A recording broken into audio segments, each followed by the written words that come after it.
শুধু ফিলিস্তিনিদের জন্য নয়, এটা গোটা পৃথিবীর মুসলমানের ভূমি। এটাকে আরদে মুকাদ্দাস বলা হয়। এই আরদে মুকাদ্দাস হযরতে সাইয়েদনা সুলাইমান আলাইহিস সালাতু ওয়াস সালাম সর্বপ্রথম বুনিয়াদ করেছিলেন 1005 খ্রিস্টাব্দে। এই বারদে মুকাদ্দাসকে ক্রুসেডের যুদ্ধের নাম দিয়ে এই ইহুদিরা বাইতুল মুকাদ্দাসকে দখল করে।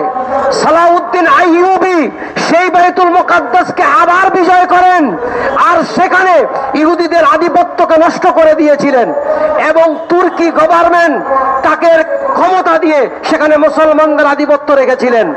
আমার বলার ইতিহাস হচ্ছে এই ইতিহাস সাক্ষী দেয় এই ফিলিস্তিন গোটা পৃথিবীর মুসলমানদের জমিন।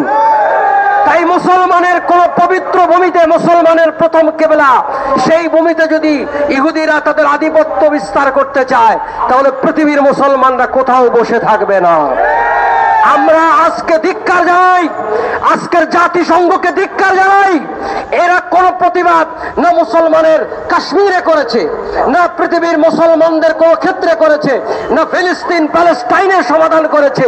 এরা দেখে দেখে হেসেছে। এর কারণ হচ্ছে আল্লাহর কোরআন। আল্লাহ বলছেন লা তাত্তাখিযুল ইয়াহুদা ওয়ান নাসারা আউলিয়াউকুম বাদুহুম আউলিয়াউ বাদ।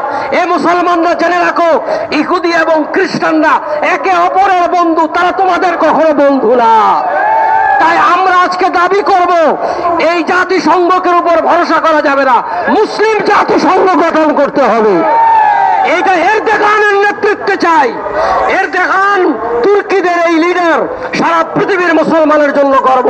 তার নেতৃত্বে মুসলিম জাতিসংঘ তৈরি হতে হবে। আমি ডক্টর ইউনূস সাহেবের একটা বক্তব্যের প্রতিবাদ করব। তিনি বলেছেন এটা তাদের আভ্যন্তরীণ বিষয়। এটা মুসলমানদের আভ্যন্তরীণ বিষয় নয়। আপনি মুসলমান কি করে বললেন তাদের আভ্যন্তরীণ বিষয়? আমার মুসলমান ভাই, তার যেই দৃশ্য, ক্ষুধার্ত অবস্থায় পড়ে আছেন, বিল্ডিং ভাঙচুর হয়ে গেছে, কচি মাসুম বাচ্চা বিল্ডিং এর নিচে কাঁদতেছে, ক্ষুধার্ত মানুষ পড়ে আছে, গুলি করে মানুষকে মারা হয়েছে, কুকুর সেখানে কামড়াচ্ছে। আর এটা কি মানবতা বিরোধী হয় নাই? এটাকে শান্তি লাগলো ভঙ্গ হয় নাই? আজকে প্রতিবাদ সর্বক্ষেত্রে আসতে হবে। আমরা আমাদের নেতৃবৃন্দ, আমাদের কর্মীবৃন্দ সর্বত্র আমরা ইসরায়েলি পণ্য আমাদের পণ্য কিনলো না কিনলো দরকার নাই। আমরা মুসলমানরা ইসরায়েলের কোনো পণ্য কিনবো না। এই প্রতিবাদ যদি আমাদের ভিতরে আসে তাহলে তাদের ব্যবসা পৃথিবী থেকে গোটায় যাবে।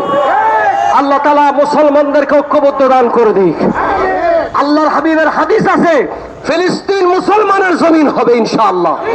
আমরা যেন সেই যুদ্ধে অংশগ্রহণ করতে পারি। আসসালামু আলাইকুম ওয়া রাহমাতুল্লাহি ওয়া বারাকাতুহু।